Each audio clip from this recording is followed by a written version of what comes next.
الحمدللہ وحدہ لا شریک لہ والصلاۃ والسلام علی من لا نبی بعد وعلی آلہ وصحابہ الذین اوفوا وحدہ اما بعد۔ تخصص فی العقائد الاسلامیہ کا یہ اصول حدیث پہ سبق چل رہا تھا۔ آج ہم اسی کے متعلقہ چند ایک فوائد اور چند ایک باتیں آج کے سبق میں پڑھیں گے، توجہ سے سماعت فرما لیں۔ نمبر 1، پہلی بات یہ سمجھیں کہ یہ جو ہم کہتے ہیں صحیح بخاری صحیح مسلم، اس کا ہرگز مطلب نہیں کہ صحیح حدیث وہی ہے جو صحیح بخاری یا صحیح مسلم میں ہے اور اس کے علاوہ کسی اور کتاب میں صحیح احادیث نہیں۔ یہ بالکل غلط بات ہے، بلکہ ان کتابوں کے مصنفین نے کوشش کی ہے صحیح احادیث کو جمع کریں، لیکن اس کا معنی ہرگز یہ نہیں کہ ان دو کتب کے علاوہ باقی کتب اور کتب میں صحیح احادیث موجود نہیں۔ چنانچہ حضرت امام ابو عبداللہ محمد بن اسماعیل بخاری رحمہ اللہ فات 456 ہجری، ان کا قول نقل کیا مقدمہ ابن الصلاح میں، ما ادخلت فی کتاب الجامع الا ما صح وترکت من الصحاح لملال الطول۔ فرمایا میں نے اپنی کتاب میں صرف صحیح احادیث کو لایا ہوں اور بہت ساری صحیح احادیث نہیں لایا، کیوں؟ تاکہ کتاب زیادہ لمبی نہ ہو۔ اسی طرح امام مسلم بن حجاج رحمہ اللہ فات 261 ہجری، آپ کے بارے میں آپ کا ارشاد نقل کیا مقدمہ ابن الصلاح میں، لیس کل شیء صحیح وذاتھا ہنا، یعنی فی کتاب صحیح۔ فرماتا ہے کہ اس کا معنی یہ نہیں ہے کہ جتنی صحیح احادیث تھی میں ساری یہاں پر لے آیا ہوں، انما وذاتھا ہنا ما اجمع علیہ، میں یا ان احادیث کو لایا ہوں کہ جو صحیح احادیث کی جن میں ساری شرائط پائی جاتی تھی۔ ابن صلاح فرماتے ہیں انہ لم یضع فی کتابی الا الاحادیث التی وجد عنده فیہا شرائط صحیح المجمع علیہ وان لم یظہر اجتماعہما فی بعضہما عند بعض۔ فرماتے ہیں حضرت امام مسلم رحمۃ اللہ علیہ اپنی کتاب میں ان احادیث کو لائے ہیں جن میں صحت کی شرائط موجود ہونے پر اتفاق ہے، اگرچہ بعض محدثین کے بعض احادیث میں شرائط صحت کم ہے، لیکن ان کے اندر سب شرائط صحت موجود تھی۔ نمبر 2، یہ بات بھی ذہن نشین فرما لیں، کسی حدیث کا صحیحین میں صحیح بخاری سے مسلم میں پایا جانا یہ وجوہ ترجیح میں سے نہیں، یعنی اگر کوئی ایک حدیث صحیح بخاری میں ہو اور اس کے مقابلے میں کوئی دوسری کتاب میں موجود ہو تو صرف صحیح بخاری میں حدیث کا آ جانا یہ وجہ ترجیح نہیں کہ ہم اس کو لیں گے دوسری کو چھوڑ دیں گے۔ کسی کتاب کا صحیح مسلم میں آ جانا یہ اس بات کی دلیل نہیں ہم اس کو لیں اور باقی حدیث کو چھوڑ دیں، یا کسی کتاب کا صحیح بخاری صحیح مسلم دونوں میں آ جانا یہ اس بات کی دلیل نہیں ہم اس کو لیں اور بقیہ احادیث کو چھوڑ دیں۔ کیوں؟ حدیث کی صحیح ہونے کی بنیاد صاحب کتاب نہیں، بلکہ حدیث کے صحیح ہونے کی بنیاد روات اور سند ہے۔ اگر کوئی اور سند ان سے زیادہ مضبوط ہو تو اور کتاب کو حدیث کو لے لیں گے۔ چنانچہ حافظ عماد الدین ابو الفدا اسماعیل بن خطیب ابو حفص عمر بن کثیر دمشقی رحمہ اللہ وفات 774 ہجری، اختصار فی علوم الحدیث کے نام سے مقدمہ ابن الصلاح کا اختصار لکھا ہے۔ اس میں بھی حدیث کی صحت عدم صحت کا مدار احادیث کی سند کو قرار دیا ہے، احادیث کے اصحاب کتب کو قرار نہیں دیا۔ چنانچہ لکھتے ہیں یوجد فی مسند الامام احمد بن من الاسانید والمتون شیء کثیر مما یوازی کثیر من احادیث مسلم بل والبخاری ایضا ولیس عندہما، کہ مسند احمد اور دیگر متون میں کئی ایسی احادیث موجود ہیں کہ جو احادیث مسلم بلکہ بخاری کے برابر ہیں اور وہ ان کے اندر نہیں۔ بل ولم یخرج احد من اصحاب الکتب الاربع، بلکہ وہ حدیث امام ابو داؤد ترمذی نسائی ابن ماجہ میں سے بھی کوئی نہیں لایا۔ آگے فرماتے ہیں وکذالک یوجد فی معجم الطبرانی الکبیر والاوسط ومسند ابی یعلا والبزار، اسی طرح بہت ساری احادیث معجم طبرانی کبیر اور اوسط میں اور مسند ابی یعلا اور بزار اور ان کے علاوہ مسانید اور معاجم اور فوائد ارزامک موجود ہیں، ما یتمکن المتبحر فی ھذا الشان من الحکم بصحۃ کثیر منہ بعد النظر فی حال رجالہ وسلامت من التعلیل المفسد۔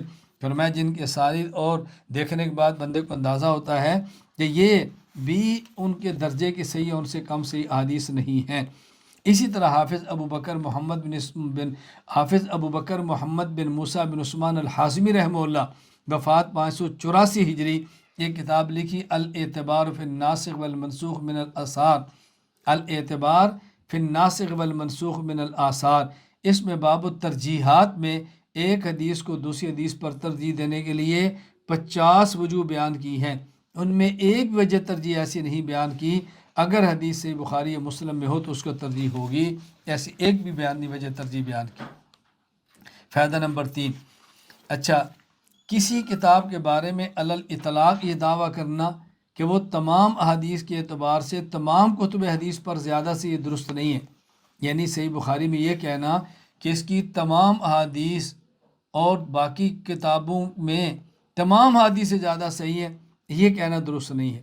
چنانچہ علامہ کمال الدین محمد بن عبد الواحد بن عبد الحمید ابن الحمام حنفی رحمہ اللہ وفات 855 ہجری، شرح فتح القدیر باب النوافل میں فرماتے ہیں وَقَوْنُ مُعَارِضِهِ فِي البخاری لا يستلزم تقدیمہ بعد اشتراک ما فی الصحہ، کسی صحیح حدیث مبارک بخاری شریف کی حدیث سے ٹکرا جانے کا مطلب نہیں کہ بخاری کی حدیث کو ترجیح ہوگی، بلکہ اس صورت میں خارجی قرائن کی بنیاد پر کسی ایک حدیث مبارک کو ترجیح دی جائے گی، بل یطلب الترجیح من خارج وقول من قال اصح الاحادیث ما فی صحیحین، اور یہ جو لوگوں نے کہا کہ اصح الاحادیث وہ ہیں جو صحیح بخاری سے مسلم میں ہے، ثم انفرد بالبخاری، پھر اس کے بعد جو بخاری اکیلا ہے، ثم انفرد بمسلم، پھر جس امام مسلم تنہا ہے، ثم اشتمل علی شرطہما من غیرہما، پھر وہ کتاب جو ان دونوں کی شرائط پر ہے، ثم اشتمل علی شرط احدہما، پھر وہ کتاب جو ان میں سے کسی ایک کی شرط کے مطابق ہے، تحکم، فرمایا کہ یہ دعویٰ بلا دلیل ہے، سینہ زوری ہے، لا یجوز تقلید فی، اس میں تقلید کرنا جائز نہیں ہے، اذ الاصحیۃ لیس الا لاجتماع رواتہما علی الشروط التي اعتبراها، فرمایا اس لیے اصحیت کا مدار رواویوں کی ان شرائط کا ہونا ہے جن کا محدثین نے اعتبار کیا ہے، صرف ان کتابوں میں آ جانا نہیں۔ فَإِذَا فُرِضَ وُجُودُ تِلْكَ الشُّرُوطِ فِي رُوَاةِ حَدِيثٍ فِي غَيْرِ الْكِتَابَيْنِ، اگر یہ شرائط ان کتابوں کے علاوہ کسی اور کتاب کے راویوں کے اندر پائی جائیں، افلا یکون الحکم بصحیۃ ما فی الکتابین عین التحکم، اس کے باوجود بخاری اور مسلم کی حدیث کو صح کہنا کیا یہ سینہ زوری نہیں ہے، یہ دعویٰ بلا دلیل نہیں ہے؟ اس کو اچھی طرح سے نشین فرما لیں۔ فائدہ نمبر 4، اچھا پھر بھی جو محدثین فرماتے ہیں اصح الکتب بعد کتاب اللہ صحیح بخاری، اس کا مطلب کیا ہے؟ اصح الکتب بعد کتاب اللہ صحیح بخاری ثم صحیح مسلم، اس کا مطلب یہ ہے کہ بعض سندوں کے اعتبار سے یا مجموعی اعتبار سے یہ صحیح ہے، اس کا معنی یہ نہیں ان کتب کی ہر حدیث دوسری کتابوں کی ہر حدیث سے زیادہ اصح ہیں۔ چنانچہ مولانا عبدالرشید نعمانی رحمہ اللہ الامام ابن ماجہ و کتاب السنن میں فرماتے ہیں وَأَمَّا اطلاق بعض الحفاظ علی واحد من الصحیحین او غیرہما بأنه اصح کتب الحدیث فمن باب اطلاق اصح الاسانید علی بعض الاسانید، یہ جو بعض محدثین نے فرمایا ہے ان دونوں کتابوں کے بارے میں کہ یہ اصح کتب الحدیث ہے، فرمایا یہ بعض اسانید کے اعتبار سے ہے، او یصح ذلک من حیث المجموعہ من المجموعیت، یا مجموعی احادیث کے اعتبار سے ہے، دون کل فرد من الحدیث، اس کا معنی یہ نہیں ہے ان کتابوں کی ہر حدیث دوسری کتابوں کی ہر حدیث سے ایسا ہے، یہ معنی اس کا ہرگز نہیں ہے۔ فائدہ نمبر 5، ہم آخر میں اصول حدیث کی بعض مشہور اور بعض اہم کتب کا تذکرہ کرتے ہیں، اس کو آپ نوٹ فرما لیں۔ نمبر 1، معرفت علوم الحدیث، ابو عبداللہ محمد بن عبداللہ حاکم النیسابوری رحمہ اللہ وفات 405 ہجری۔ الکفایہ فی علوم الروایہ، حافظ ابو بکر احمد خطیب بغدادی رحمہ اللہ وفات 463 ہجری۔ علوم الحدیث حافظ ابو عمر عثمانی الشیروزی المعروف ابن صلاح رحمہ اللہ وفات 463 ہجری۔ التقریر والتیسیر لمعرفت سنن البشیر والنذیر، امام محی الدین یحییٰ بن زکریہ النووی رحمہ اللہ وفات 676 ہجری۔